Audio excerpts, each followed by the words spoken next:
In this episode of Behind the Membership, I'm talking with Brandon Vogt from Claritas U about how he's achieved success with his membership site for Catholics.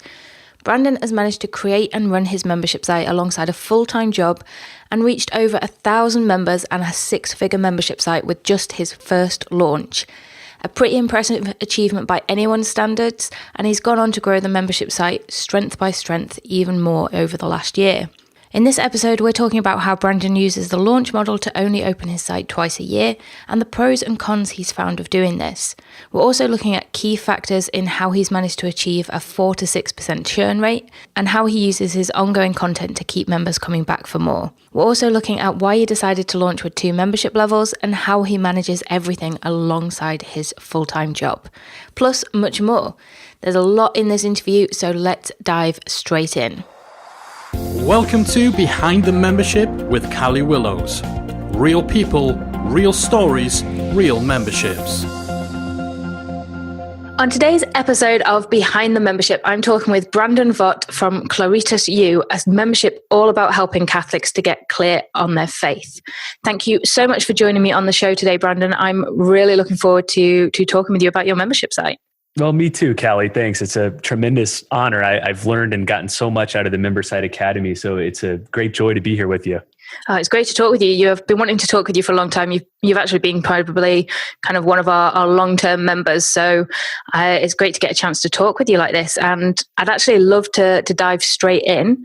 So could we start with you telling us a little bit about Claritas U and what the membership provides? Sure. So I converted to Catholicism when I was in college. And at the time, I was a non-Catholic who was kind of trying to figure out religion and spirituality and faith. And so I kind of read my way into the Catholic Church. So I'd learned all of this stuff. And when I became Catholic, I was super excited about talking to other people about it and sharing it with others. So I started a blog and I started talking about, why I became Catholic. And that blog generated a good deal of traction in the Catholic world. And quickly, about a year or two after I became Catholic, I was asked to write a book titled The Church and New Media, which was all about how Catholics could use things like blogs and podcasts and websites to evangelize, to spread the faith.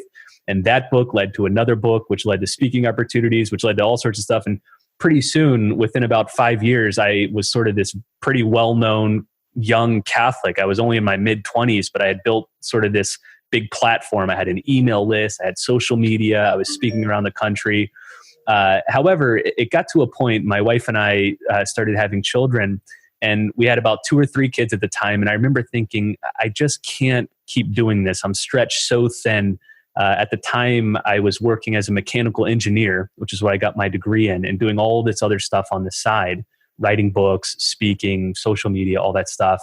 And it was just getting to a breaking point. I thought, I'm trying to do 3 things well. I'm trying to be a good engineer. I'm trying to be a good husband and father. And I'm trying to, build this platform and help a lot of people, but I can't do all 3 of those things well.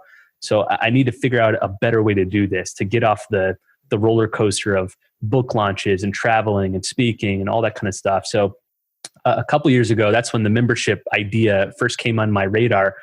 I had some experience building websites and doing social media, but I didn't know how to build a whole membership website. But then that's when I came across the Member Site Academy, and I spent a few good months just pouring through all of your helpful tutorials and asking questions in the community and reading the different roadmaps and guides, and slowly, piece by piece, building out this membership site for Catholics that in many ways does what all of my books and speaking do, but in a different format. And so about a year ago, I launched it, Claritas U, and it was my goal then, and it still is now, that I sort of wanted to stop writing books, stop speaking, stop doing all that other stuff, and just pour myself into this community. So I'm not having to worry about starting from scratch and launching new products and all that kind of stuff. So that's a short summary of the journey so far, but I think it's been one that's been the right move for me and for my family. I love your story, because I have to admit that this isn't a topic I would have initially thought of for a membership site, and especially not for a membership site to have done as well as you have, as quickly as well. And, I know you had that audience and things built up initially, but you still kind of came out the gates, all guns blazing, and started off really strongly and have just continued to grow, which has been really awesome to see. Yeah, I took a lead a lot from you guys in that I knew before I launched, I wanted to get very clear on what the membership site is, what value it provides. And I spent a lot of time talking to my email subscribers, people who have bought my books, asking them, what's the big pain point? What's the thing you're struggling with most? If me and you went out to coffee, what sorts of questions would you like to ask me? And so I started pulling all that information together over months so that by the time I launched, I was pretty convinced that, I'm creating something that I know is going to hit a hot spot, a neuralgic point for a lot of people. And I know it's really going to help because it wasn't just launching it arbitrarily on a whim. I'd spent a lot of time trying to figure out and get very clear on the offer. I love that. And I think that's a step that a lot of people miss, is that actually kind of talking with your audience and actually making what they're telling you they need, as opposed to just what you think will work or what you want to create. Yeah. I mean, I sent out an email with a big survey with the simple question, what's the number one thing you're struggling with? And I got back hundreds of responses that I sort of categorized into a spreadsheet and then lumped them into key categories and stuff. But it was those very words that I used on my sales page. I'm copying and pasting the pain points and the descriptions that people are telling me and putting it right on the sales page. So when people visited this site, I think that was one reason for its success, is I could imagine people scrolling through there going, yeah, that's me. Yeah, I have that same problem. Yeah, I don't know how to handle that. So I think that sort of validation and using your customer's own language to convince them that this can help them is the way to go. Yeah, definitely. And you've done some great videos with that kind of content and things as well, in terms of in the run up to your launch and as part of your sales page and things, I know. Yeah, I think that was a huge reason for the success of the first couple launches I had. So I do the open and close model. We can have a whole nother podcast with Mike talking about that. I know he's not a big fan of it, but for various reasons, the biggest of which is that I still have a full-time job on the side. I work for a big Catholic ministry called Word on Fire. So all of the Claritas U stuff is on the side. So I just don't have a lot of time to focus on it every day and in the marketing and promotion of it. So what I decided was I only open the doors twice each year. So 1 week in March, 1 week in September. The other 50 weeks, I'm mainly just focusing on creating content for the existing members. But during each of the launches, as you mentioned, I run this pre-launch video series, which I'm sure some of the listeners will recognize that from Jeff Walker. I know in Memberside Academy, we have a great course on that. But that has really made an impact because you essentially roll out a series of 3 or 4 videos in the week or two before you launch your offer. And that builds a lot of buzz. It gets people excited. And for me, what worked really well was each of the times I've done this, I've focused on one topic or question in this pre-launch video series, but I only covered it in a shallow way. I try to give some good substance in the talks and the videos that I give, but at the end of it, I inevitably say, I wish we had so much more time to talk about this. This really deserves, a much fuller treatment. But that's why I created Claritas U, because if you like this short, video series on this topic, I've got a full series on that topic in here along with several other talks. So those pre-launch video series work wonders during each of my launches. Yeah. And, talking about the launches and, this is information you've kind of really generously shared in depth in the Academy community. And, it's been really useful for other members to kind of see the breakdown of how you've run these launches. And I know you use Facebook ads to help power that as well, don't you? Yeah, almost exclusively. I wish I had the time to get into Google Ads or some of the other ad platforms and learn how to do those. But Facebook ads have been my bread and butter only because of the hyper targeting. I can get really, really specific in who I'm showing these ads to. So for someone who has a very niche within a niche within a niche, I'm interested in sharing this with Catholics, but not just any Catholics who are interested in learning about their faith and talking about it with others, which is a smaller sub niche of all Catholics. And so the Facebook ads allowed me to get really particular in that regard. Yeah. And so what do you do in between your launches then? How are you building up your audience in between the launches? Are you putting out blog content, podcast content? What kind of things are you doing? Yeah, there's probably two answers to that. One is what I am doing, and one is what I wish I should be doing. But the answer to the first one is not a whole lot. It's probably the biggest red flag in my membership site right now is I'm really not doing a whole lot in between the every 6 month launches to at least replace the people that are churning out. I do a few things. One is I have a waiting list in between those launch windows. And every now and then I'll send an email to the waiting list saying, hey, it's not officially open to the public right now, but here's a secret backdoor way that you can get in. And I'll get, 40, 50 new people to sign up through that. Also, I do a lot in between the 6 months to get people onto the waiting list. So I'm constantly talking about Claritas U whenever I'm interviewed, on the radio or a chance speaking event. I'll mention it and tell people to go sign up for the waiting list. So the waiting list is constantly building in between these periods. But I mentioned this in the Member Site Academy forums that one surprising thing to me from my last launch is that I had this massive waiting list. I think there's like 1,500 people on it from the last time I opened, but a very, very small number of those people actually converted once I opened the doors. I think it was something like 30 or 40 people of those 1,500 signed up. The rest of them were people who just heard about it for the first time and signed up and never were on the waiting list. So I don't think that's a long-term strategy for me. What I'd like to do in between these launch periods and what I'm working on the side slowly but surely is to start creating some webinars and running some evergreen webinars. So an hour-long presentation that I can do once, but then constantly run Facebook ads pointing back to it. And then at the end of the webinar, there'd be a pitch where, Claritas U is closed right now to the public, but because you watched this webinar, I know you're interested in this kind of stuff. Here's a special secret link only for you that you can sign up to get in. And my long-term goal is just to at least replace the number of people I lose during those 6 months. If I can just sort of stay stagnant in between these launches, then I think that's a win. Yeah, and I think that's important because I think, something else you've mentioned before is you do have really low churn on a month-by-month basis as well. So it's not like you're losing a lot of people every month, but you do have, at my odds, 2,500, 3,000 members now, is it? That's about right. Yeah. Yeah. So even at small churn numbers, that quickly can add up if you're not replacing that. Yeah, I think you brought this up in the discussion forums that my churn I think is around 4 to 6% a month. So 4 or 5, 6% every month. I'm losing that many people either because they've canceled, their credit card expires, whatever reason, which doesn't sound like a lot. I know a lot of people would be happy with that, but with my model, if I'm only opening the doors every 6 months, then if you let that 4 to 6% ride for 6 months, you're losing between like 30 and 35%, I think is what it was. So that suddenly becomes much more significant that I need to do a much better job in between these launch windows, offsetting that. Yeah. And so if we kind of switch gears a little now, that's a little bit about how you're kind of getting people into the membership essentially with your launches.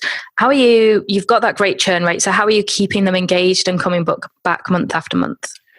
Well, I'm doing several things. Probably the best advice I've heard, and I've heard it from all sorts of membership site gurus like you guys, from the forums that I'm a part of. They always tell me the biggest mistake membership sites make is they overwhelm people with content. And it's the number one reason people cancel is because they just think, I can't keep up. You're sending me, a new video every couple days. I haven't watched any of the last 10 videos. I don't know why I'm going to stay on. I got to cancel. And so from the beginning, I wanted to make this as low a commitment as possible for members. And I know it's counterintuitive. We think, I got to provide as much content, as much value as I can, maximum level. But I learned, thankfully, not through my own experience, but through experts like yourself, that it's just the opposite, that you want to give them substantial value so that they think it's worth it. But if you overwhelm them with value, it has the opposite effect. So the way my membership site works is it's course-based. So I release a new course every 2 months. Simple. So every year we have 6 courses. Each course just focuses on a unique topic. And within those courses, 2 months, about 8 weeks, there's about 8 videos. I send 1 video per week. Each course includes about 6 lesson videos. So this is just me talking for 10 or 15 minutes. It includes 1 expert interview. So I go out and I find an expert on the topic of that course and I do a Skype video interview with them. There's a book talk video at the end of the course. So I recommend 4 or 5 of my favorite books on that topic. And then finally, there's a live Q&A video for each course, which is just like a 1-hour, live webinar sort of thing where people can ask me whatever questions they have on the topic. Each of those videos, with the exception of the live 1-hour webinar, is around 15 minutes each. And so my pitch is very simple. I tell people, look, if you can watch one 15-minute video per week, then you can get clear about your faith. That's all I'm asking. I'm not asking you to, watch an hour lecture. I'm not asking you to watch 10 videos a week. One video, 15 minutes, that's it. So I think that's been a huge reason for the success of the site and the low churn rate is I'm not dumping tons and tons and tons of content on people. I'm making it very digestible. Also, I've gone a long way whenever people email me to say, I'm getting behind. I haven't seen the last 2 or 3 videos. Maybe I should just pause or cancel for a while. I've gone out of my way to tell people, there's no such thing as falling behind in Claritas U. It's not like, a university course where you got to show up at every single class. Otherwise, you're going to fail the class. It's not like that. Claritas U includes these ongoing courses, but it's really a library of content. You can go back at your own pace anytime, watch any of the old courses in the library. And so I try to subtly position it that way that I think my biggest obstacle for my members is this idea that if I miss 1 or 2 videos, that's it, I'm done. I've missed the whole thing. So that's one big thing I try to do to reduce churn. I'll mention a second one very quickly. At the end of each of these videos, these 15-minute lessons or interviews or book talk videos, I always tease out next week's video. So I tease out, here's the big problem that next week's video is going to address. And what I'm talking about. You've, heard this and you don't know what to say, or you've wrestled with what does that mean, or how should I explain it? Well, next week you're going to find out, how to answer that. So that sort of cliffhanger at the end of each video, I think, has kept a lot of people on. I can't verify that quantitatively, but I have a gut sense that it probably is keeping people on week to week and month to month. Yeah, and if I understand you rightly, each course kind of goes over 2 months as well. So you kind of have that open loop between the months as well. That's right. And at the end of one course, I tease out the next 2-month course. And so that's part of my strategy is I never want people to feel like, all right, I've done it. I've watched the video, I've learned the course. I don't need this thing anymore. I want to keep telling people, there's more coming. We've got more good stuff. And with the niche of my site, it's helping Catholics to discuss hot button issues. So things that, Catholics maybe feel ill-equipped or nervous to discuss, whether they be moral issues, religious questions about faith and science, all that kind of stuff. And the good part about that niche is a lot of these questions are new and constantly evolving, especially, think about faith and science. There's new scientific discoveries and research being done all the time. And so it enables me to position Claritas U as this thing that, hey, if you always want to have, a ready answer for whatever the hot button topic of the day is, this is where you want to be. So I think all those things in combination probably explain the fairly low churn rate. Yeah. And so with that content, you mentioned that people come in and they have the previous content that's been released before they're a member. Do you have it sounds like you kind of have your content plan for the year. Do you already have that content all created in advance, or do you kind of create that as you go along?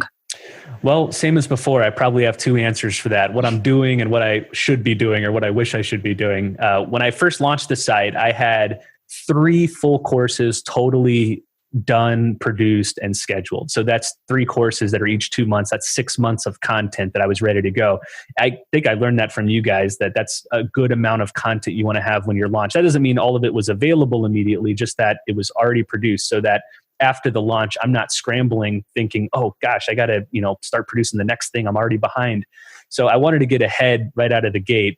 But since then, I'm about, maybe a year and a half into this membership site. And now I'm kind of up to the wire. I've got a new course. The next course begins in just a few weeks, and I'm filming the videos tomorrow. And I still got to edit them and create the posts and schedule the emails and all that kind of stuff. So right now I'm sort of making them course to course, but ideally I'd like to get 2 to 3 months ahead of schedule. You mentioned before, though, that you also have a full-time job as well. So you're doing this all kind of presumably in the spare time that you have. Yeah. I've tried to get very disciplined about time, especially spent on this membership site. And so what's worked for me is I've got my morning routine here where I wake up, I pray, I work out a little bit, and then I set aside about an hour every weekday. So 5 hours a week that I focus exclusively on Claritas U on this membership site. And most of that time is spent writing scripts for these courses. So the way I do my video courses is it's all script based. So I'm always reading off a teleprompter, but I've done hundreds of these videos. So I've gotten very comfortable with, making it not look robotic, making it not look like you're reading off a teleprompter. But what that's enabled me to do is film all of my videos in one take. And so I can typically film a whole 2-month course in one night. So I can do 6, 7, 8 videos in one night after the kids are down for bed. My wife will come in our little video area and we'll record this whole course. And so that the other 4 days a week, I can just focus on writing the scripts. And that's where I spend the majority of my time. Every now and then I'll dip in during the day to answer a few customer emails or, make tweaks here or there to an ad or something like that. But I got a very, very limited amount of time to focus on this, which I've always kind of taken pride in, and I've been encouraged by it because I think it's a great sign to some other friends I have that, look, you don't need to just drop everything, to drop your full-time job and jump into this from the get-go. In fact, I think it makes a whole lot more sense to sort of start out small. Maybe you're devoting 10 or 15 hours a week to this. Maybe you're attracting 20, 30, 40 members. You're getting your feet wet and seeing how it works. And then you could scale it up. And maybe one day this will be your full-time thing. But I think a lot of people are led to believe that a successful membership site has to be a full-time job, that if you want to do it right, it has to be a full-time job. And at least in my case, and I know for a handful of others too, it's possible at least to do it kind of on the side. Yeah, definitely. And actually, I was talking with Janet Murray, who's kind of the podcast episode before you. And, she was talking about the fact that, her membership's the core of her business, but these days it only takes her 1 day a week, plus interacting in the community. So that gives her the time to do all the other things that she does, like speaking and writing and everything else. So yeah, so you have people like Mike and ourselves where this is our full-time business. It's what we do, it's what we love, but it definitely doesn't have to be everything that you're doing. And as you said, actually, when you're first starting your membership, it's actually quite wise to kind of ease into it and see how it goes and go from there. But yeah, is your end goal to have this be your full-time job or? Well, I'm in the very unique position that I work in what is for me my absolute dream job. I work with Bishop Robert Barron, who's a Catholic bishop. He's kind of the second most popular Catholic figure in the world on social media. So I run all of his social media, his websites. My title is content director. So I'm basically in charge of all his content, and he's a great hero of mine. And so I would dream as an engineer about working with him full time. I would do it for free, And so the fact that that's my paid full-time job, I could never see myself doing anything else. So I'm very blessed and privileged to be able to not have to make this membership site my full-time job. But on the other hand, I'm a married man. We have 6 young children. And anybody who works in the religious world will tell you it's a very volatile atmosphere. Anything could happen at any moment that would put your job in jeopardy. And so for me, part of the reasoning for starting the membership site was to create a sort of second channel of revenue that if I needed to, I could lean on and perhaps turn to full time. So it's sort of a backup plan. But honestly, I'm so happy now that I don't think I could. I wouldn't want to make it my full time job unless I had to. Yeah, I love that though. And I love that, the membership's doing really well. But yeah, as you said, you don't need to make that your full-time job either. So it's great that you can have that balance between the two things that you're loving doing. Yeah, that's right. So do you actually have a team that helps you with the membership at all, or is it just you? It's just me. But I'll qualify that by saying it took me months and months and months of watching your videos and reading articles and learning how to build websites and create fillable form PDFs and plugins, all the things that go into a membership site. And I think if I had the money, I probably would have hired somebody to do a lot of that stuff for me. But when I was starting out, one of my goals was, okay, this is sort of a side project for me. I was still, selling books and speaking. So I didn't really need to make a lot of money on the membership site from the beginning. So I thought, part of for the challenge, let me see how much of this I can do on my own. Let me see. It's going to take longer for sure, because I got to learn how to do a lot of this stuff. But to me, that was part of the allure of the membership site thing. As a whole, it was kind of like, well, it's like building your own chair, your own furniture as a carpenter. It's like, well, I could probably pay someone to build that a lot cheaper and quicker. But part of the fun of doing it is learning how to do it. To say, I built this, with my bare hands, or with my bare keyboard. So yeah, it's pretty much a one-time job. At the beginning, I did have an assistant that I brought on primarily during the 2 launch weeks.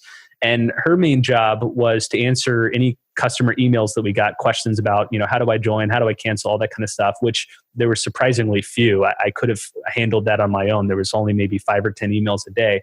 But her bigger job was, I wanted somebody that had the intention to personally welcome everybody who joined the membership site. So much like you guys, I run the community on IP board, and we have a separate forum called Welcome, introduce yourself, I think it is. So everybody goes in there, and it's got some prompts about, hey, I'm so-and-so from this place. Here's what I'm interested in, that kind of stuff. And so I wanted to make sure that everybody who took the time to leave a comment introducing themselves was warmly welcomed. And thankfully, we've got a great community of people who would just do that voluntarily of their own volition. But I wanted to pay somebody to say, this is your job. We've got several hundred people coming in during each of these launch periods. Make sure that they feel warm and welcome. And also, she kind of kept tabs on the community to let me know, here's what people are talking about, or this person has this question, wondering if you could poke in and answer. I don't spend a ton of time in there myself. I maybe check in on the community once every 2 or 3 days. And usually I'm kind of ashamed to say it, I'll only respond to posts that tag me. I just don't spend a ton of time in there because I don't have a ton of time to do it. So that's the only person that I've hired so far to work on the site. I have hired a couple freelancers to make video trailers for the site. So some more indirect spending on it. But other than that, no employees or no other help. Yeah, and I'm particularly impressed with that because the site's beautiful. Like, thank you. The membership you've created is beautiful. Well, it's based on this wonderful WordPress theme called Memberoni. You may have heard of it, Kelly. I forgot that actually. Yeah, I forgot you were using that, but no, it's lovely. But going back to the community for a minute, so you were mentioning there you're not necessarily going in there every day or answering every post and things. Are you finding that the members are embracing that community as part of the membership site? Are they getting in there and talking amongst themselves? That's a good question. It's tough to say. I haven't spent a lot of time analyzing it. I'd say that my gut sense is that of the roughly 2,000 members that I have, I'd say a huge percentage of them introduce themselves. So I think by the numbers, it's something like 80 to 90% of people who sign up for Claritas U take that step of going into the introduce yourself post and leaving it, only because that's part of my welcome email sequence. I say, welcome, so excited to have you. You made a really smart decision. Here's the first thing to do. Go in the community, leave this post, introduce yourself. So the huge majority of people at least do that. But then from there, I'd say probably, 15, 20% of people stay actively involved in the community. The people who are involved, as you probably know from your forum experience, are really involved, are really excited. They're in there every day, not just talking about the course content, but just anything going on in their lives. So the people involved there are very devoted. And that's actually how I found this young lady who helped me out, and a couple other sort of people that have helped me out in administrative ways. Is I just looked at the community and said, who are the 2 or 3 most active and excited people in Claritas U? And it was very easy to then say, hey, I need some help making these PDFs. I got one of our members is a really great guy. He helps me make the fillable form PDF. So I create like a workbook for each course, but then he sort of, works his magic and adds the fillable forms and does a few more tweaks. And basically he does that for free. I just gave him lifetime access to Claritas U, which cost me, basically nothing. But he was such an excited member of Claritas U that I knew he jumped at the chance. He said, oh my gosh, I would be so honored to be able to help you do that. So that's one way the community, I think, has really helped the site. It's unearthed the most excited, intrigued members of the community. Yeah, I love it when you're able to kind of draw from your community to kind of help you expand the site. So you mentioned it briefly there, I think, but how much are you actually charging for the membership? So when I first started, I had two plans. One was a student plan for $17 a month, and second was a VIP plan for $37 a month. Now, I'll tell you the differences, and then I'll tell you why I did that. The difference is that the VIP plan includes physical shipments of different items. So both of the plans, the student plan and the VIP plan, include all the same digital content. So all the same courses, same live Q&As, same discussion forums, all the same. So the website is identical whether you're a student or you're a VIP. But with the VIPs, I also send them a few things. First of all, when they first sign up, after they've been active for a month, so after I know they haven't canceled, I send them a Claritas U t-shirt. So I had a bunch of those made.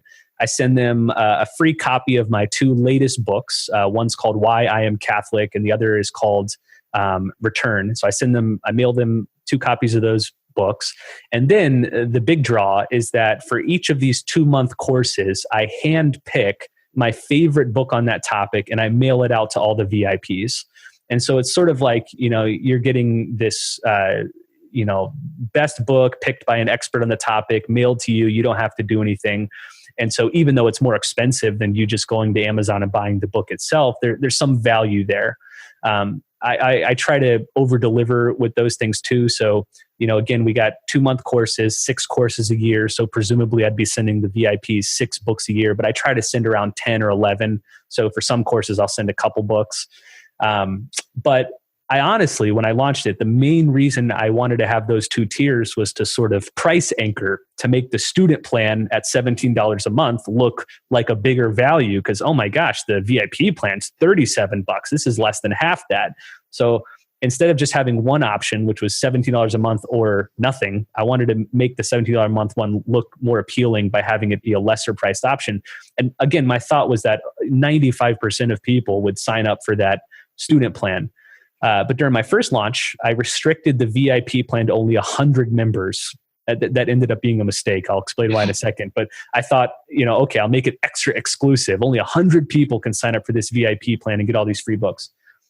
I had 100 people within about 48 hours of my 8-day launch. So those spots went immediately. And so everybody else had to sign up at the student level. And people were signing up for the student level, emailing me saying, I can't believe I missed the VIP thing. I really wanted to sign up for that.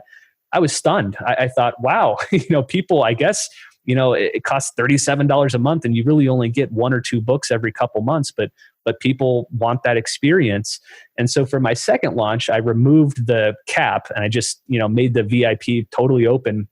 And I think, again, I got another 150, 200 people sign up for the VIP level, which was about 20% of all the people that signed up during that launch period. So removing the cap turned out to be a good decision. But moving forward now, the current prices, I've just slowly raised them as I'm adding more content. So it's $20 a month for a student and $40 a month for the VIP. So I like keeping it at 2 tiers. Very simple, easy to understand. I think that makes the offer pretty clear to the customers. Yeah, it sounds like you've got a really obvious distinction between that student and VIP there as well with what they're getting. So I think that clarity is great. So you don't offer an annual option at all? Nope. I've kicked that around. I've just decided to do it monthly, mainly because I don't want to deal with all the headaches of trying to get people, if their credit card expires within the year, all that kind of stuff. This could be a whole nother conversation, but I was contacted by someone who works for this new tool called Retain, which is sort of a churn busting tool made by the people at Profitwell. I think I discovered Profitwell through you and Mike. But anyway, he said, hey, I know you run this membership site. I think you might have seen me in the discussion forums at Membersite Academy. Anyway, long story short, he said, we created this new tool that's going to help reduce churn. And basically, we take over that whole process for you. So we're going to send emails for you to your people to have them update their credit cards and all that stuff. You don't ever have to worry about it. So I signed up for that, and it's been hugely successful. They cut my churn in half. I think when I first started, the churn was around 8 or 9%. Now it's around 4 or 5%. And so I think if I did move to an annual plan, I'd be more open to it now, only because I'm confident in a tool like this that'll reduce the churn. But I think initially my hesitation was that if I'm only charging people once a year, my churn is going to be 40 or 50% because people are going to forget about it for a year. The credit card's going to expire. So it's never been something I've done. Yeah, that's awesome that the kind of the retain really helped with that churn there. So with the one thing that interests me is because, as I think I mentioned at the start, was that this isn't something I would necessarily have thought of being a great topic for a membership site. So I'm curious whether you actually found any objections from your audience in terms of what a membership was and why they were paying monthly and things like that. Yeah, that's a big hurdle. In the Catholic world, especially my little niche, my little subworld here, it trends older and less tech savvy. So I'd say my primary demographic is probably 40 to 60-year-old women who maybe use Facebook and email, but that's kind of about it. And so they, the whole idea of a membership site is probably foreign to them. I think one analogy that helped get them over the hump was I very early on started comparing it to Netflix or a gym. And so it's kind of like, you pay a monthly fee for Netflix and you get access to all these videos. But if you choose to stop paying the fee, then you lose access. You can come back whenever you want. But that's sort of the model. And I think that clicks with a lot of people in my audience. They're familiar with Netflix. They go to the gym. They understand how it works. I think also, one way I framed it was I called this Claritas U, and the U is short for university. And so the idea is that this is sort of an institute, a training center. I tried to position Claritas U as something analogous to, say, a graduate level course or series of courses at a Catholic university. So if you went to go take a class at a Catholic university, the average annual tuition right now is $30,000 at a private Catholic university. And of course, that comes with all the extra requirements of showing up at a particular place at a particular time and tests and homework and all that kind of stuff. And so I say, Claritas U is $17 a month, which extrapolated annually is less than 1% of the cost of a traditional Catholic university. So framing it that way, I think, has also helped my cause. It's like, oh, this is a huge bargain. Plus, you don't have to move to attend school. You don't have to show up at a particular time or place. No homework, no tests. It's all about giving you practical tips and advice that you can use now, not just theoretical abstract knowledge that costs thousands of dollars. So I think those two things in conjunction, one, comparing it to membership formats that they're already familiar with, like Netflix or the gym, but then two, positioning it as a unbelievably lower cost alternative to something else in its category, both help people to make sense of it. Yeah, I think that's a great way, as you said, of positioning it there in terms of this is what the equivalent would be. And then also, yeah, as you said, having that, these are the different kinds of subscriptions you might already have. So it's kind of similar to them, really. Right. Yeah. So it's been going just over a year now, Claritas U, hasn't it? So yep. What would you say has been your biggest challenge so far, do you think?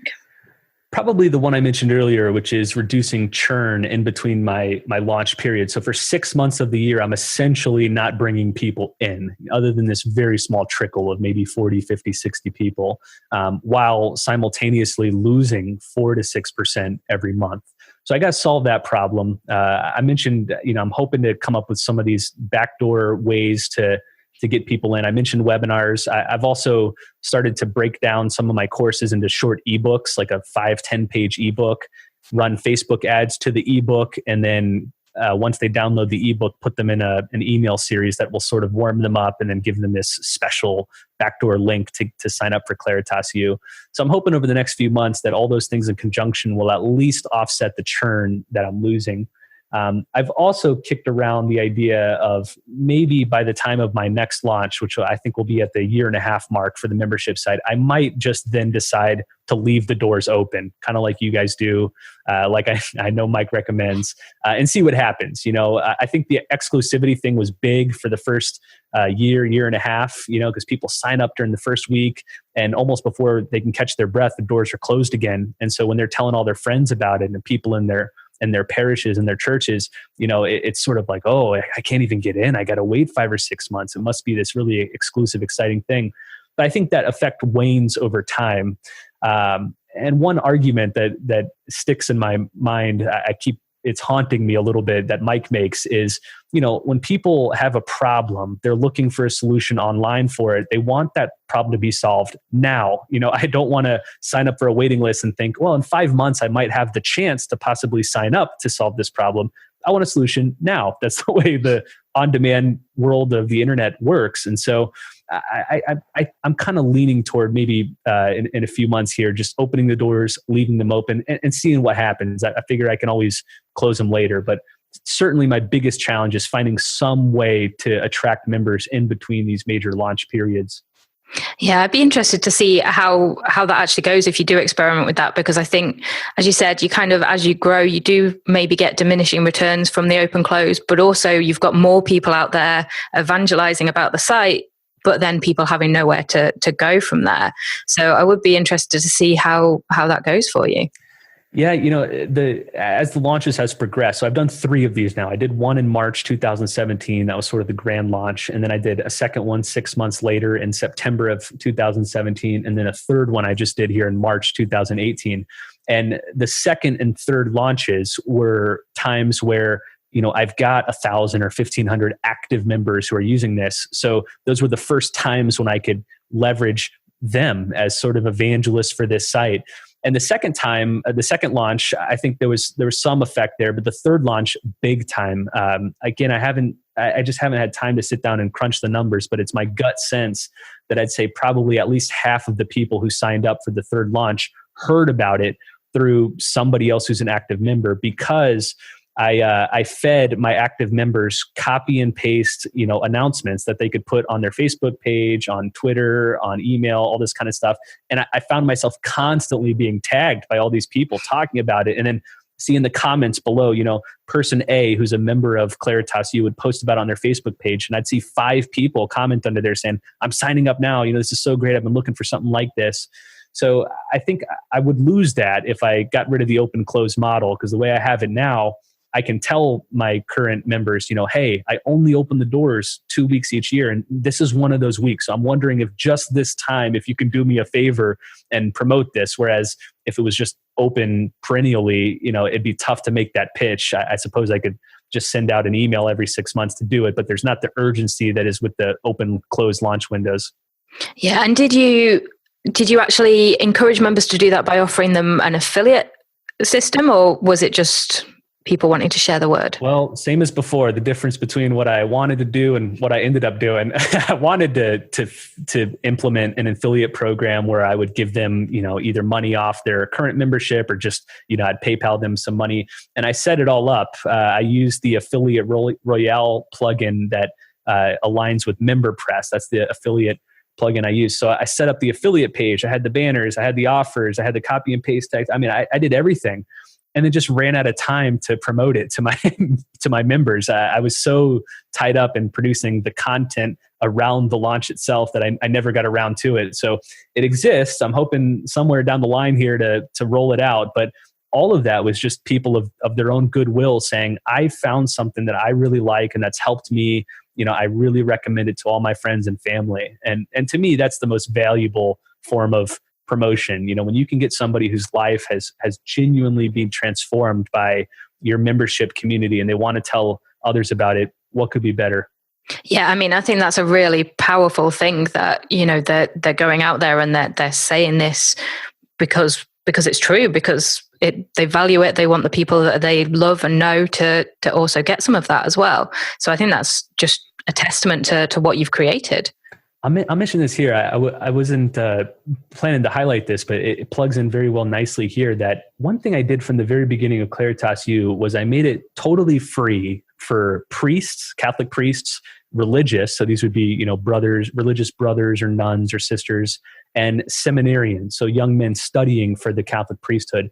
And initially my thought was, I just wanted to give it to them for free, sort of as a thank you for, your service to the church. And most of these people make, nothing or next to nothing in terms of money. So I didn't want to charge them for this stuff.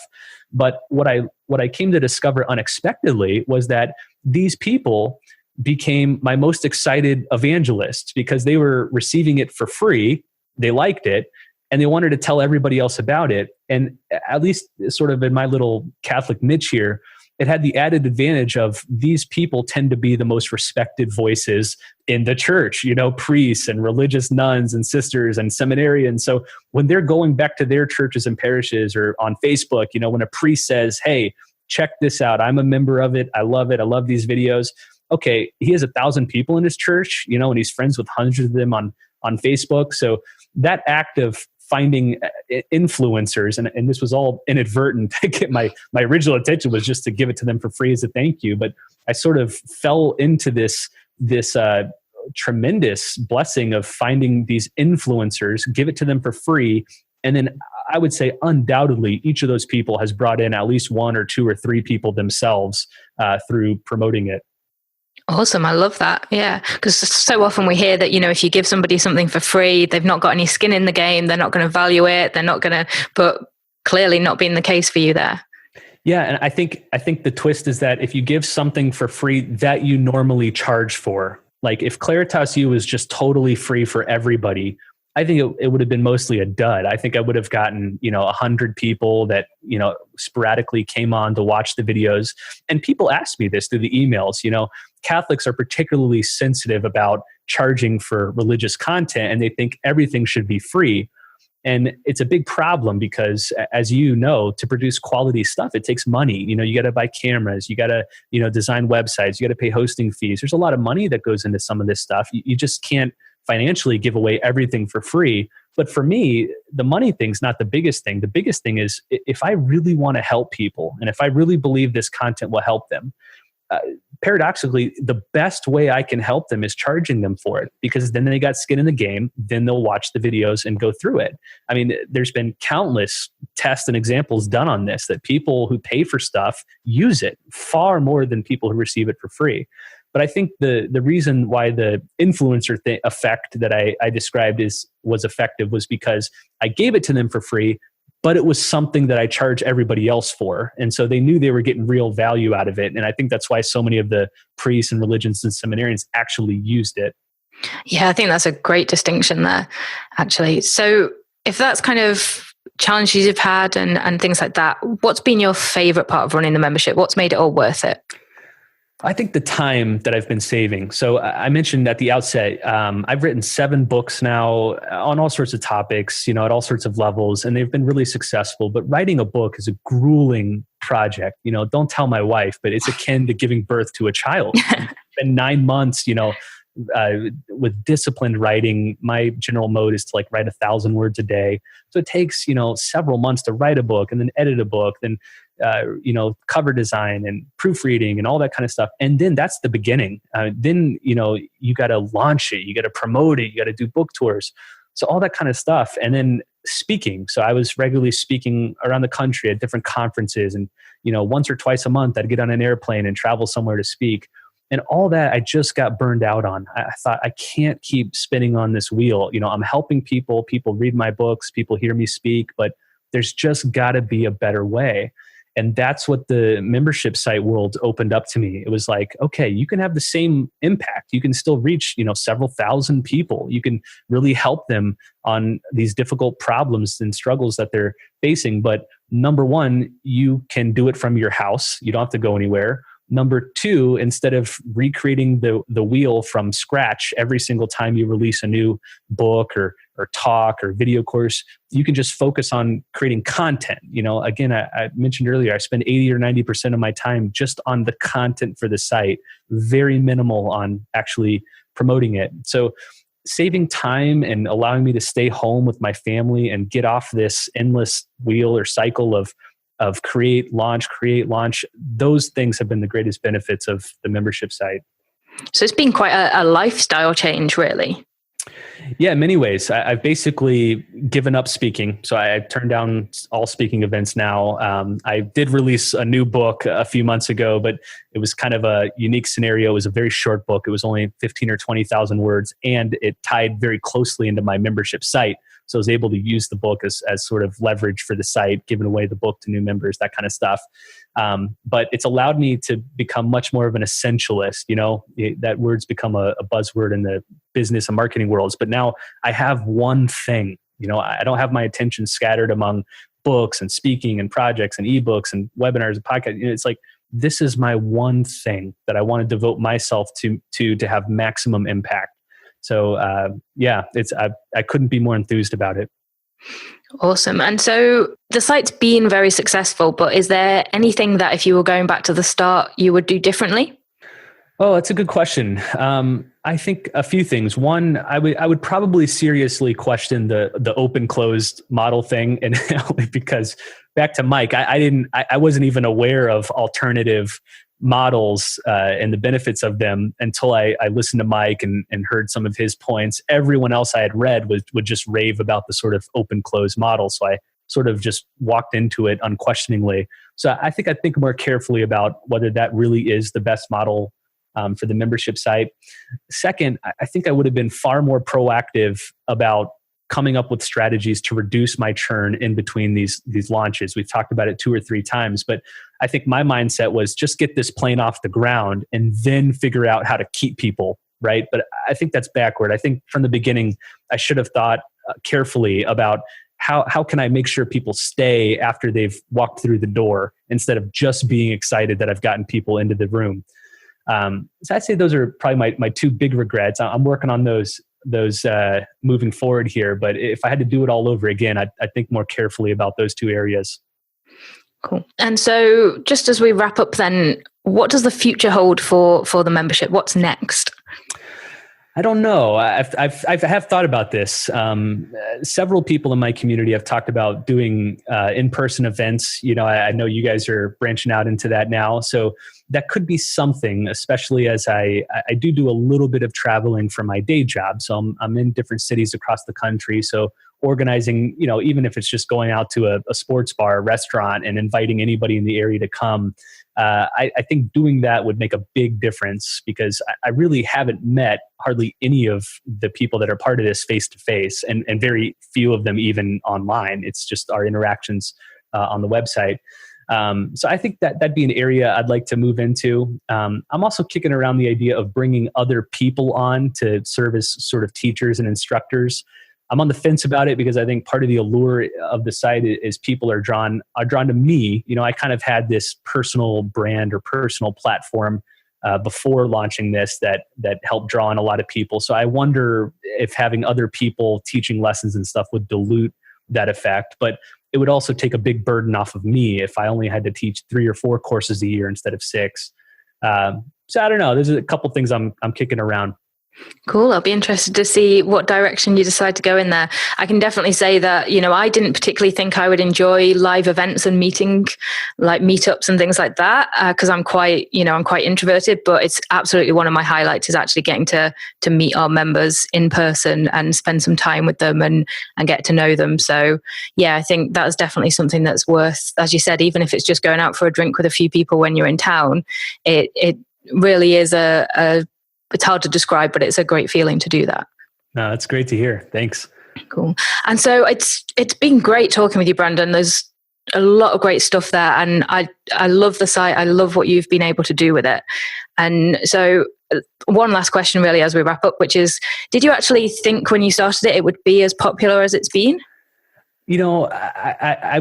I could give the false pride, the false humility answer and say, I had no idea it would take off the way it has. But to be honest, I had a hunch that it would be mildly successful only because I came into this with a significant platform. I think I had 50,000 email subscribers and I had a pretty big Facebook following and all that kind of stuff. So I figured it at least wouldn't be a flop.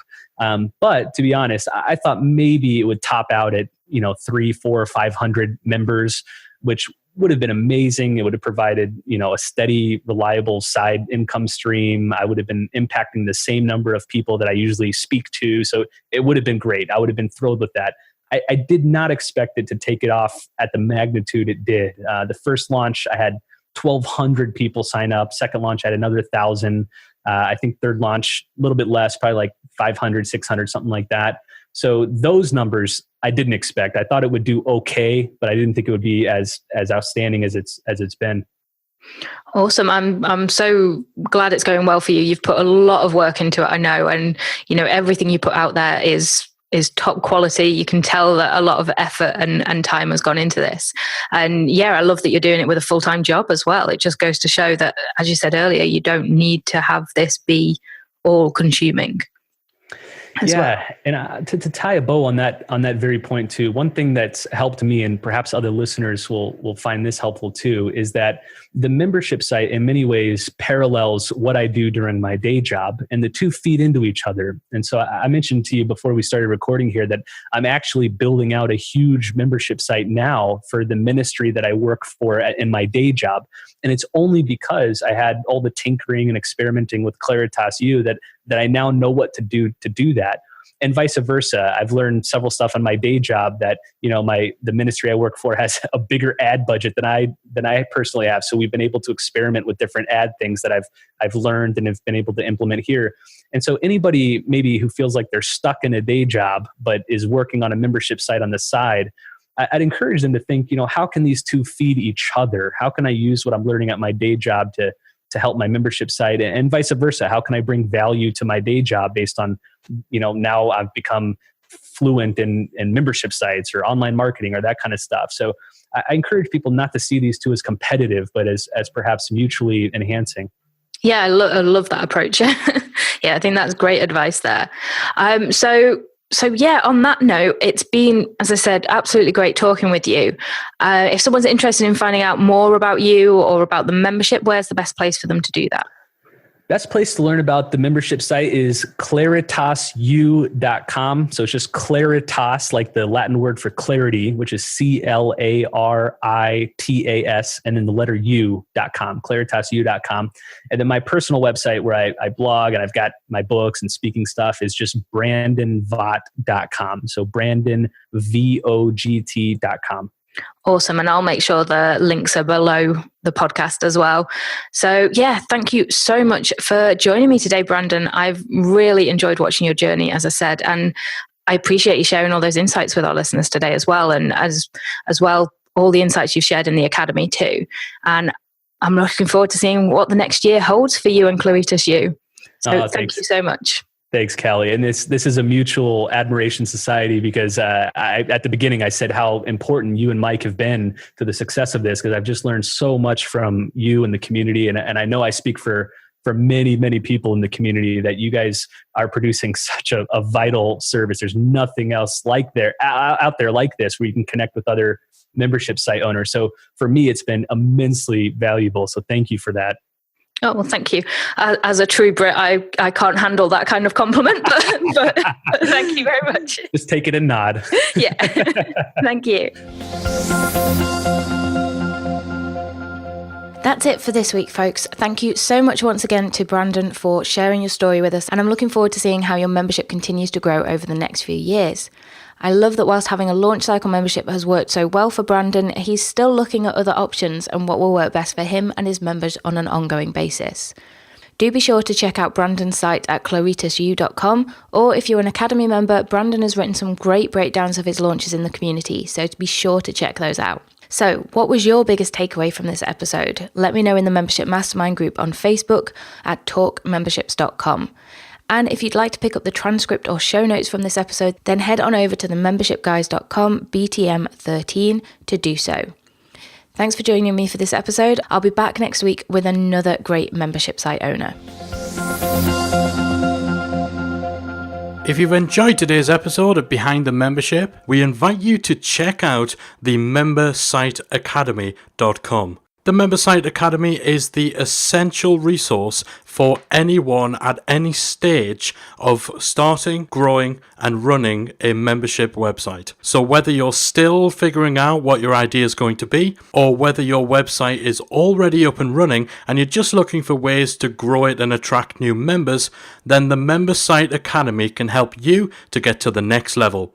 With our extensive course library, monthly training, exclusive member-only discounts, perks and tools, and a supportive, active community to help you along the way with feedback, encouragement and advice, the Member Site Academy is the perfect place to be for anyone looking to start, manage and grow a successful membership website. So check it out at membersiteacademy.com.